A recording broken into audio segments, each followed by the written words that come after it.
Assalamualaikum warahmatullahi wabarakatuh. Selamat berjumpa kembali dalam materi mata kuliah Hukum Agraria pertemuan ke-7, yaitu membahas tentang hak bangsa Indonesia. Hak bangsa Indonesia adalah hak bangsa Indonesia atas seluruh bumi, air, dan ruang angkasa, termasuk kekayaan alam yang terkandung di dalamnya, yang berada dalam wilayah Republik Indonesia, sebagaimana bunyi dalam pasal 1 ayat 1 Undang-Undang Pokok Agraria, yaitu seluruh wilayah Indonesia adalah kesatuan tanah air dari seluruh rakyat Indonesia yang bersatu sebagai bangsa Indonesia. Hak bangsa sebagai bagian dari hak penguasaan atas tanah yang tertinggi. Sistematika hak-hak penguasaan atas tanah dalam UU PA adalah sebagai berikut. Hak bangsa Indonesia sebagai hak penguasaan atas tanah yang tertinggi, beraspek perdata dan publik. Hak menguasai dari negara yang disebut dalam pasal 2 semata-mata beraspek publik. Hak ulayat masyarakat hukum adat beraspek perdata dan publik. Hak-hak perorangan atau individual semuanya beraspek perdata, yang terdiri atas hak-hak atas tanah sebagai hak-hak individual yang semuanya secara langsung ataupun tidak langsung bersumber pada hak bangsa. Wakaf yaitu hak milik yang sudah diwakafkan dalam pasal 49 UU PA.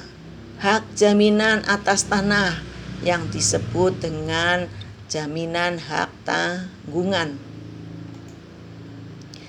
Yang dimaksud dengan kemakmuran rakyat yang terdapat dalam pasal 33 ayat 3 bahwa tanah-tanah di seluruh wilayah Indonesia disediakan untuk memenuhi seluruh kebutuhan rakyat Indonesia yang primer, yang meliputi penyediaan tanah perumahan, penyediaan tanah untuk kegiatan usaha, baik di kota maupun di desa, baik yang digunakan pemerintah maupun swasta, penyediaan tanah untuk sarana perhubungan, pembuatan jalan, dan lain-lainnya, penyediaan tanah untuk sarana rekreasi dan lain-lainnya, penyediaan tanah untuk pertanahan keamanan, kegiatan keagamaan, pendidikan, kesenian budaya, ilmu pengetahuan, dan lain-lainnya.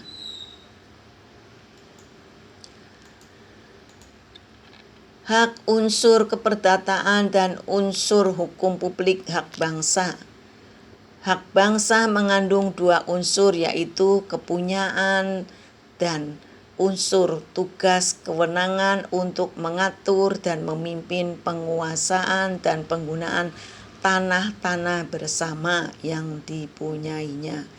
Hak bangsa atas tanah bersama tersebut bukan hak pemilikan dalam pengertian yuridis, maka dalam rangka hak bangsa ada hak milik perorangan atas tanah. Tugas dan kewenangan untuk mengatur penguasaan dan pemimpin penggunaan tanah bersama tersebut, pelaksanaannya dilimpahkan kepada negara. Unsur keperdataan hak bangsa, bahwa tanah bersama dalam pasal 1 ayat 2 dinyatakan sebagai kekayaan nasional, menunjukkan adanya unsur keperdataan, yaitu hubungan kepunyaan antara bangsa Indonesia dan tanah bersama tersebut. Hubungan kepunyaan menurut artinya yang asli memberi wewenang untuk menguasai sesuatu sebagai empunya, artinya sebagai tuannya. Unsur hukum publik hak bangsa. Sumber-sumber alam yang merupakan karunia Tuhan yang Maha Esa tersebut merupakan salah satu unsur pendukung utama bagi kelangsungan hidup dan peningkatan kemakmuran bangsa sepanjang masa. Dalam garis-garis besar haluan negara tersebut disebut sebagai modal dasar pembangunan nasional, yaitu dalam kurung penetapan MPR nomor 11 tahun 1998. Maka pemberian karunia tersebut harus diartikan pula sebagai mengandung amanah berupa beban tugas untuk mengelolanya dengan baik, bukan saja untuk generasi sekarang, melainkan juga untuk generasi-generasi yang akan datang.